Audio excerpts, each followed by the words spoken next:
அதை எப்பமாவது அடிக்க ஒருக்க மாத்தினா அந்த வாட்சி ஓடும். இது கல்யாணம் முடிச்சு மாத்தாத மாதிரி கூடவே வச்சிருந்தா வேண்டியதான். வச்சுக்க வச்சுக்க.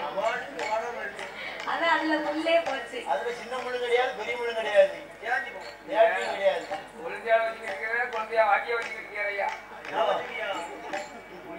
சபையோர்களே, பெரியோர்களே, சபை நிறைந்த என் தாய்மார்களே, பெரியவர்கள், சபையோர்கள், என்னை பெற்றெடுத்த தாய்மார்களே, கல்வி கற்ற பெரியவர்களே, தொழில் படித்த கலைவாணர்களே, வருங்கால மாணவ செல்வங்களே, வாலிபர் இளம் சிங்கங்களே, எனது அருமை சகோதர சகோதரர்களே, வீட்டில் இருப்பவர்களே, வீதியில் அங்காங்கு நின்று கொண்டிருப்பவர்களே, அதாவது இந்த தேவதானமான நகரத்திலே மக்களை காத்து ரட்சித்து எந்தெண்டைக்கும் கிருபையோடு கொலுவிருந்து வரக்கூடிய அருள்மிகு நவநீத கிருஷ்ண பெருமாள் சுவாமியின் திருவாலயம் இந்த ஆலயம். அப்பேற்பட்ட இந்த கிருஷ்ண பெருமாள் சுவாமியின் திருவாலயத்திலே இந்த அழகான பதியிலே இது என்ன மாதம்? மார்கழி மாதத்திலே இன்னைக்கு மிகவும் சிறப்பான நாள். அதான் வைகுண்ட பெருமாள் இருக்கிறாரே எம்பெருமான் கோபால கண்ணன். அந்த எம்பெருமானுடைய திருநாளாக இன்னைக்கு வைகுண்ட ஏகாதசி. அந்த நாளினுடைய சிறப்பை திருவிழாவாக முன்னிட்டு இந்த வைகுண்ட ஏகாதசியை முன்னிட்டு இன்னைக்கு கிருஷ்ண பெருமாளுடைய ஆலயத்திலே குருவாயூரில் இருக்கிறாரே கிருஷ்ண பெருமாள், அவரும் இவரும் ஒன்னேதான். அவர்தான் இவர், இவர்தான் அவர். அப்பேற்பட்ட சிறப்பு பெற்ற இந்த கிருஷ்ண பெருமாளுடைய திருவாலயத்தில் இந்த வைகுண்ட ஏகாதசியிலே இன்றைக்கு ஒரு நேர நிகழ்வுக்காக நாமளுடைய வில்லிசையை வரவழைக்க வேண்டும் என்று அன்போடு நாமல் 6 பேர்களையுமே இந்த ஆலயத்திற்கு வரவழைத்து உள்ளார்கள். நாமலை வரவழைத்த அனைவர்களுக்கும் அனைத்து அன்பு உள்ளத்திற்கும் நாங்கள் நன்றியை தெரிவித்துக் கொண்டு, அதாவது எந்த ஒரு ஆலயத்திலேயுமே நாமல் முதலாகவே வில்லிசை வந்து ஆரம்பிக்கிறோமே, ஆனால் அது எந்த ஒரு கோவிலாக இருந்தாலும் என்ன ஒரு தெய்வமாக இருந்தாலும் அந்த ஆலயத்திலே முதலாக சாஸ்தாவினுடைய திருக்கதைகளைத்தான் ஆரம்பிக்க வேண்டுமா? ஏன் அப்படின்னா அகில உலகத்திலே கலியுக தெய்வமாகவே பிறந்தவர் ஐயனார் ஒருவர் தான். அப்படின்னா நம்ம எல்லாம் தாய்க்கும் தந்தைக்கு வந்து பிறந்த சாதாரணப்பட்ட மானிட மனுக்கள். ஆனால் என் தர்மஞான சாஸ்தா அப்படி அல்ல. அழிக்கும் சிவனுக்கும் ஆணுக்கும் ஆணுக்கும் அப்பாவுக்கு அப்பாவுக்கும் பிறந்த பிள்ளை. அப்பேற்பட்ட அடிகரபுத்திரன் தர்மஞான சாஸ்தா வந்து பிறந்தாத்தான் அனைத்து தெய்வங்களுமே இந்த ஆலயத்துக்கு வருமா? சாஸ்தா மட்டும் பிறக்கலைன்னு வைங்க, சாமி அந்த மெயின் பைபாஸ்ல வந்துட்டு வீட்டுக்கு அப்படியே போயிடும். ரோட்ல வந்துட்டு ரோட்ல வீட்டுக்கு போயிருவாரு. நம்ம ஊருக்குள்ள இறங்கி மேற்க வரமாட்டார். அதனால சாஸ்தாவினுடைய திருக்கதைகளை 4 வார்த்தையில் சாஸ்திரத்துக்கு பிறகு செய்துவிட்டு சக்தி கொண்டு கொலுவிருந்து வரக்கூடிய இந்த கண்ணபிரானுடைய திருப்புகளையை நாங்கள் பாட இருக்கிறோம். பாடம் பாட்டிலே பலது குற்றங்கள் இருந்தாலும் சொல் குற்றங்கள், இசை குற்றங்கள், கதை குற்றங்கள், எங்கள் கதையிலேயே பொருள் குற்றங்கள், சாரீர குற்றங்குறை இருந்தாலும் எங்கள் சரீர குற்றங்குறைகள் இருந்தாலும் எங்கள் ஆட்கள் அடி தாளங்களில் ஒரு குறைகள் இருந்தாலும் முன் சொல் பின்னால் இருக்கலாம், பெண் சொல் முன்னால் இருக்கலாம்.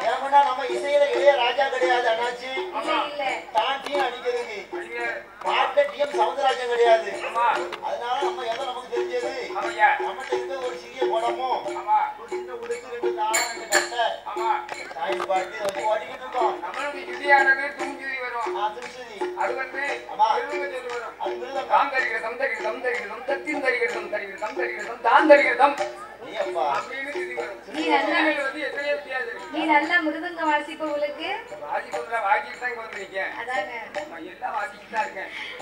ஆகையினாலே எங்களுக்கு முன்பாகவே இந்த ஆலயத்திற்கும் இந்த ஊருக்கும் எத்தனையோ பெரிய பெரிய புலவர்கள் பேரறிஞர்கள் கவிஞர்கள் எல்லாம் வந்து பாடி இருக்கலாம். ஆன போதிலும் அடியால் நான் ஒரு சிறு குழந்தை. உங்கள் வீட்டு பிள்ளையாகிய நான் மாதவி. என்னால் தெரிந்தளவு என் சிற்றறிவுக்கு எட்டியவாறே உங்கள் முன்னால் நான் பாடுகின்றேன். நான் எல்லாம் தெரிந்தவளும் அல்ல, அனைத்தையும் கற்றவளும் கிடையாது. எனக்கு என் குருநாதர் கற்றுத்தந்தபடியாகவே உங்கள் முன்னால் நான் பாடுகின்றேன். உங்கள் வீட்டு பிள்ளை தவறு செய்தால் அதனை எப்படி வீட்டிற்கு அழைத்து சென்று அன்போடு ஆதரிப்பீர்களோ அதுபோல் எங்கள் 6 பேர்களையும் ஆதரிக்குமாறு கேட்டுக்கொள்கிறோம். உங்க யாருக்காவது கோபம் வந்தா தாத்தா மட்டும் காட்டு வேலை கூட்டு போங்க. நல்ல நெல்கருது அடிப்பாரு.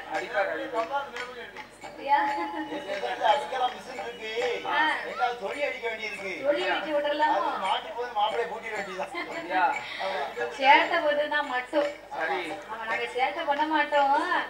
இருந்தாலும் யாருக்காவது கோவிந்தா தாத்தாவை கூட்டு போங்க, நல்லா குடுன்னு கொடுங்க. வீட்டுக்கு வரும்போது இன்னொன்னு பாட்டுல கொடுத்து விட்டுருங்க. தாடி பாட்டு தாத்தா நாளைக்கு நீ குடி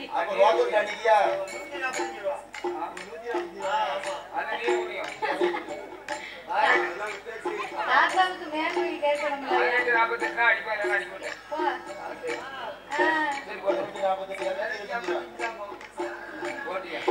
ஆறுகளை 100 உச்சங்கள் அடியாலை ஆதரிக்குமாறு கேட்டுக்கொள்கிறோம். வாடி மதி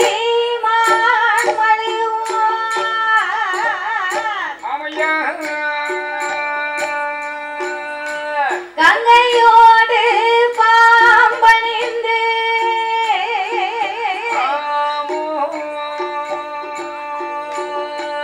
பார்வதியை மனம் புரிந்த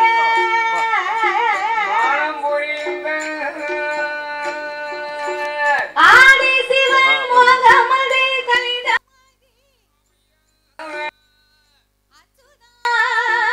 என் பெருமான் இருகரத்தினாய் எந்த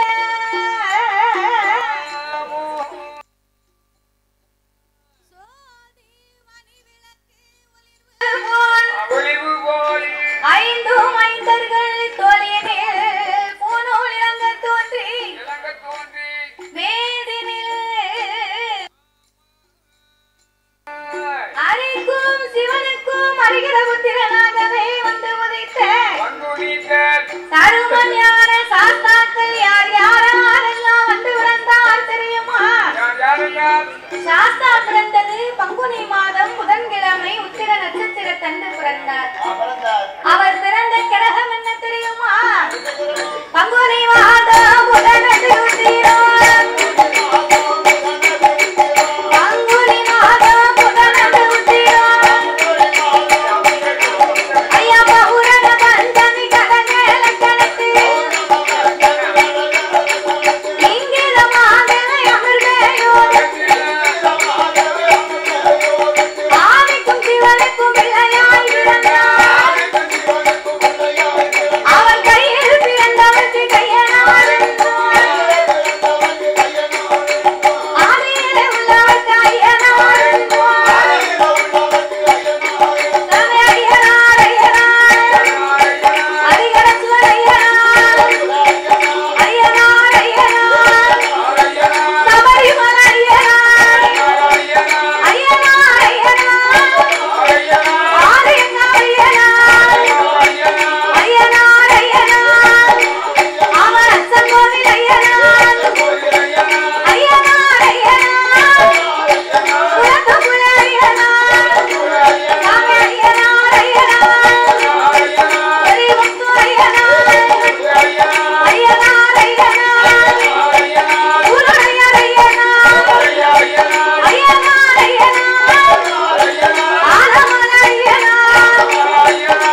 சத்தம் எப்படி கேட்கும்? அதெல்லாம் தேவநாகத்திலிருந்து எல்லாருக்கும் கொலை கூட தெரியாம இருக்கும். அம்பிட்டு பொம்பளை இருக்கவங்க வீட்டுக்குள்ள போய் அவெல்லாம் சேர்ந்து கொலைப்பட்டா எவ்வளவு சத்தமா இருக்கும் தெரியுமா?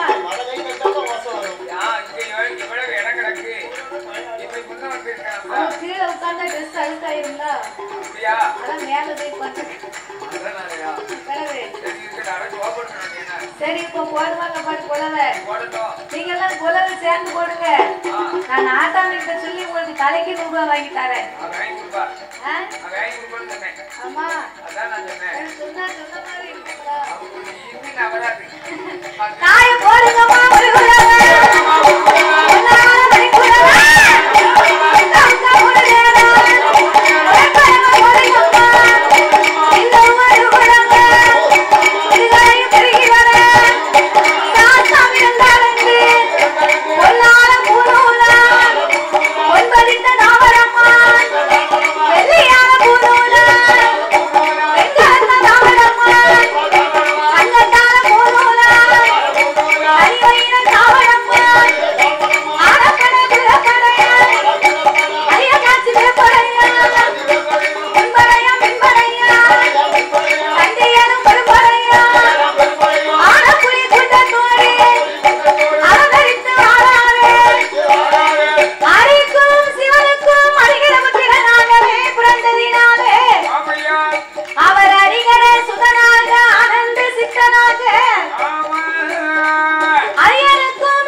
அது எந்த நாடு தெரியுமா?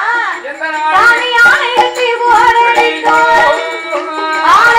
போராடி அழகு திருநாடடி அழுவுருமா பட்டனேத்தி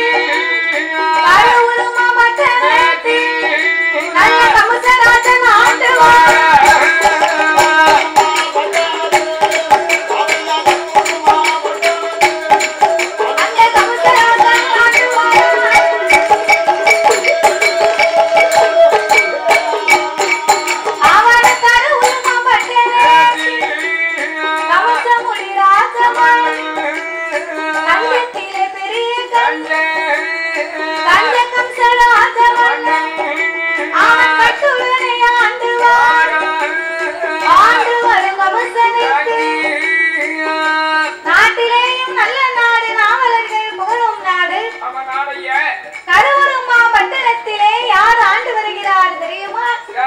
கஞ்சத்திலே பெரிய கஞ்சன் அவன்தான் கஞ்ச மன்னன்.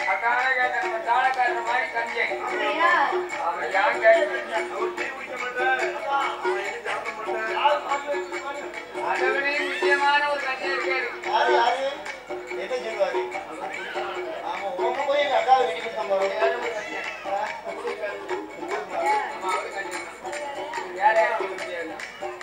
கந்தத்திலேயே பெரிய கந்தன் கம்சமுடி ராஜமன்னன். அவனை தடைய 56 தேசத்துக்கும் இவன் ஒரு அரைபதியாகவே வாழ்ந்து வருகிறான். வாழ்ந்து வரக்கூடிய அந்த கம்சனுடைய நாட்டிலே அது எப்பேற்பட்ட நாடு தெரியுமா? அந்த கருவூரமா பட்டணத்தில் கம்சனுடைய நாட்டுக்குள்ள அரக்கீர வித்தாலோ அரக்கீர வித்தாலோ அரைக்காரை காசு கம்சங்கே சபை புடமெடுத்து சிலது பெண்கள் வந்துட்டான் அதுக்கு சிலது காசு கம்சங்கே செருப்பு போட்டு நடந்தான் சிலது காசு கம்சங்கே.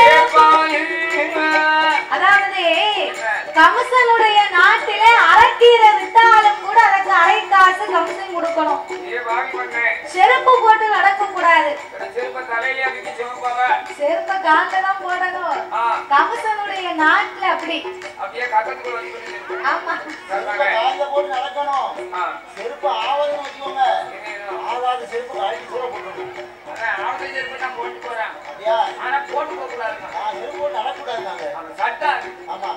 அந்த கம்சனுடைய நாட்டிலே செருப்பு போட்டு நடக்க கூடாது. செப்பு குடம் எடுத்து போக கூடாது. துண்டை யாரும் தோல்ல போடக்கூடாது. துண்டை எல்லாரும் இடுப்புலதான் பெண்கள் யாரும் சட்டை எண்ணிய கூடாது. பெண்கள் சட்டை எண்ணிய கூடாதுன்னா வசதி உள்ளவங்க அந்த கால சட்டை போட்டிருக்காங்க. அதனால பெண்கள் யாரும் சட்டை அணிந்திருந்தா அதுக்கு கம்சன் கேட்பா. எங்க பாட்டியாரும் சட்டையே போட மாட்டா. அந்த காலம் எங்க பாட்டி போட மாட்டாங்க. முகூர்த்தாரம் சேலை 14 கஜம் இருக்கும். 14 கஜத்தை வடிஞ்சு கட்டினான்னு சொன்ன அவளுடைய மேனியானது எதுவுமே தெரியாது. அப்படி சேலையை கட்டுவார்கள் அந்த காலத்துல. இப்ப இருக்குது 12 கஜமோ 10 கஜமோ தெரியல. 16 முழம் அந்த கால சேலை. அதுக்கப்புறம் 8 முழம் ஆச்சு. ஆமா, இப்போ 2 மீட்டர்ல வந்துருக்கு. அப்படியா? ஆமா, நைட்டி. இப்ப சேலை கட்டுறாங்களோ இல்லையோ எல்லாருக்கும் ஒண்ணு போல யூனிஃபார்ம். அந்த யூனிஃபார்ம் போட்டா தான் வீட்டுல வேலையே பார்க்கலாம்.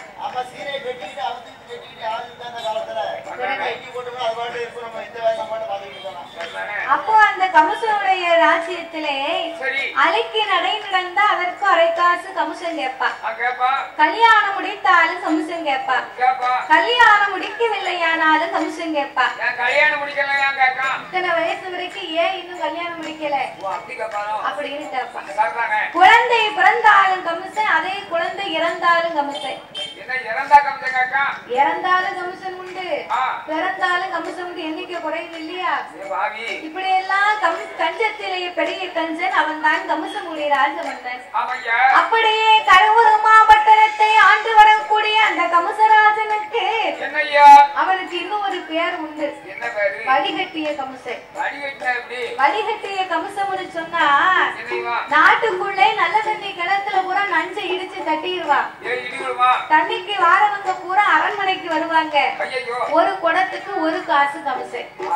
அந்த தண்ணிய கூட சும்மா கொடுக்க மாட்டா. குடத்து வா விளிம்புல வெள்ளை துணியை கட்டி நல்லா வடிகட்டி தான் அந்த தண்ணிய கொடுப்பானா. தங்க துரும்பு ஏதாவது குடத்துக்குள்ள போயிடக்கூடாதுன்னு அரண்மனையில இருந்து வருது இல்லையா? அந்த வடிகட்டி கொடுத்ததுனாலதான் அவனுக்கு வடிகட்டிய கம்சன்னு பேரு. அப்பேற்பட்ட அந்த கம்சமுடி ராஜனுக்கு இறைவனுடைய அருளால் 2 தங்கைமார்கள். மூத்தவள் பெயர் பூதகி, 2வது உள்ளவள் பெயர் தேவகி. பூதகி என்றும் தேவகி என்றும் 2 தங்கைமார்களோடு கம்சமுடி ராஜமன்னனுக்கு மண்ணிற்கு மனையிருக்கு, மண்ணிற்கு மனையிருக்கு, மண்ணால குறைவும் பொன்னிற்கு பொருள், பொருளால குறைவும் ஆடிருக்கு மாடிருக்கு, ஆடிருக்கு மாடிருக்கு, அங்கே அழுத்து வந்த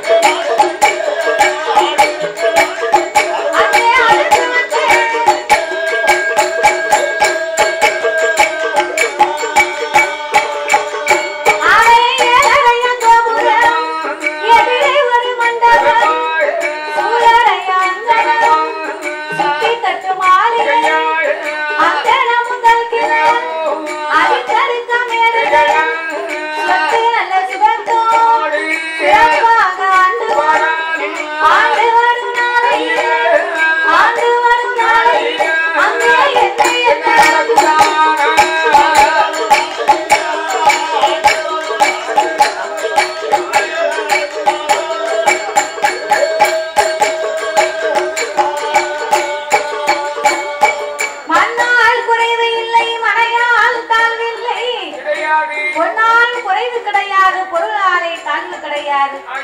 ஆடு இருக்கு, மாடு இருக்கு, அடுக்கு மெத்தை வீடு இருக்கு, 7 கோபுரங்கள், எதிரே ஒரு மண்டபங்கள், சூழலை அங்கனம் சுத்தி கட்டும் மாளிகை. இப்பேற்பட்ட மண்ணும் மனை பொன்னும் பொருளோடு வாழ்ந்து வரக்கூடிய கம்சராஜனுக்கு மூத்த தங்கையாக இருக்கிறாளே பூதகி. அவள் பூத கணத்தோடு பிறந்தவள். பூத கணத்தோடு பிறந்ததுனாலதான் பூதகி என்று அவள் பெயர்.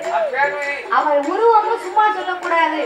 அந்த பூதகின்னு சொல்லக்கூடிய பெயருக்கு ஏத்த மாதிரி உடம்பு, 7 மலை உயரம், 200 அடி அகலம், வெபிளாமரம் மாதிரி கையை காலு, பருத்த பனமர தூறு மாதிரி பல்லு வரிசை.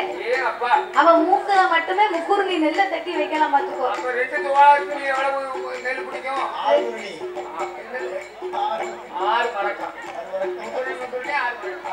முக்குருணி 6 பறக்காயா? 6 குருணிக்கு எங்க போவ? அவ மூக்குல முக்குருணி நெல்ல தட்டலாம். அவ காதை பாத்தீங்களோ, இந்த காது வழியா போன இந்த காது வழியா வந்துடலாம். அவ நாக்கை இழுத்தா பெரிய பாலம் மாதிரி இருக்குமா, அவ்வளவு பெரிய நாக்கு. ஆமா,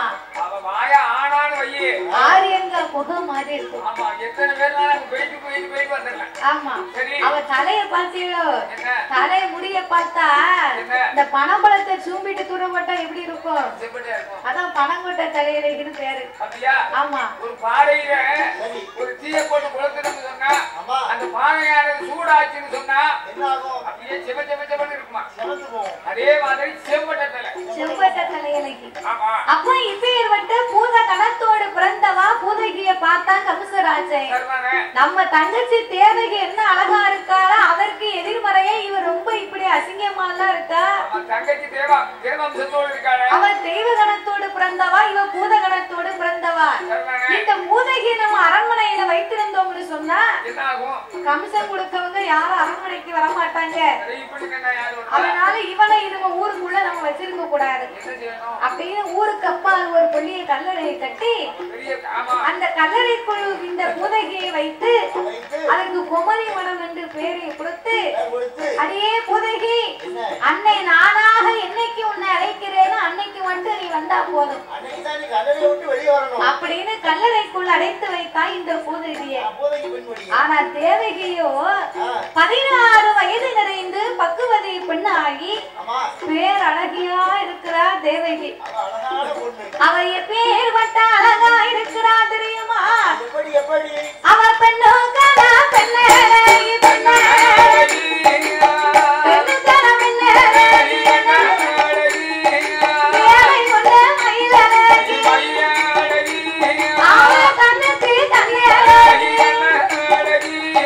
காது மூக்கு வடிவழகி, அவ மூக்கழகா மொழியழகா, அவள மொழியழகா, முகத்தினோட திருவழகா, அவ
அவள் மூக்கழகும் மொழியழகும் முகத்தின் திருவழகும் அவள் முகத்தழகை கண்டவர்கள் மோகம் கொள்வார் 1000 பேர். அவர் பின்னழகை கண்டவர்கள் பின் தொடர்வார் 1000 பேர்.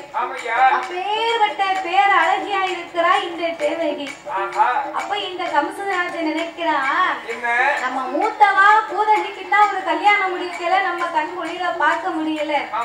நம்ம 2வது தங்கை தேவகி இருக்கக்கூடிய அழகுக்கு இவளை எத்தனை பேரோ மாப்பிள்ளை கேட்டு வருவாங்க.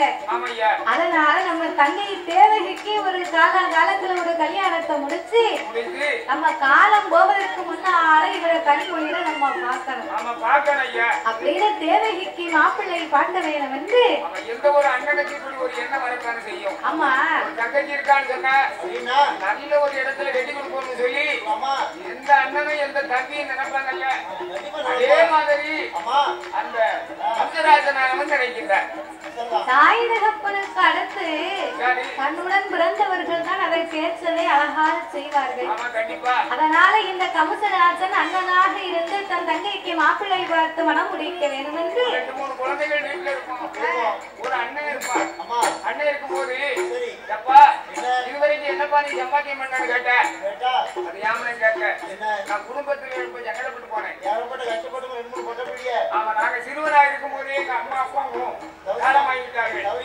ஆகையினால் அந்த பொறுப்பை என்கிட்ட கொடுத்துட்டாரு. 3 பிள்ளைகளையும் கட்டி கொடுக்கப்பட்ட பாடி என்ன பாடுன்னு பார்ப்பேன், என்ன சம்பாத்தியம் பண்ணுவேன் அப்படி என்று சொல்லுவார்கள். அதே மாதிரி கம்சராஜன் தேவகிக்கு மாப்பிள்ளை பார்க்க வேண்டும் என்று அரண்மனையில இருந்து 4 மந்திரிமார்களை வரவழைத்தார். 4 மந்திரிமார்கள் இடையில் வரவழைத்து ஓரமாக அமரச் செய்து நாட்டுக்குள் இருந்து 4 ஓவியரை வரவழைத்தார்.